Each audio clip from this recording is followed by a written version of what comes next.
তুমি এরকম একটা অন্ধকার চোচখাচরের জায়গায় আমাকে মানে ডাকলে কেন?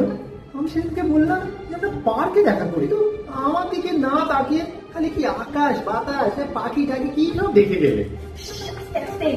শোনো, বলছি কথা বলো কিন্তু চোখটা এদিক ওদিক রেখো। কোথাও কোনো কিস ক্যান দেখতে পেলে কিন্তু আমাকে বলবে। কিস ক্যান দেখতে পেলে আমাদের কিন্তু পালিয়ে যেতে হবে এখান থেকে।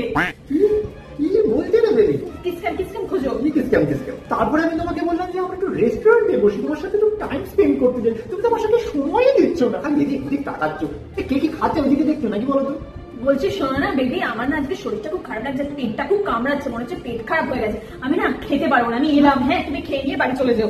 বেবি, তোমার সাথে সময় স্পেন্ড করতে না পারলে না অনেক ভালো লাগে না, তুমি কেন বুঝো না? দুটো টিকিট জোগাড় করেছি। হ্যাঁ, একটা মিউজিক্যাল কনসার্টে। মিউজিক্যাল কনসার্টে গান শুনবো, গান কম শুনবো, রোম্যান্স হবে, একটু রোম্যান্স। এখানেও কিস ক্যান থাকতে পারে।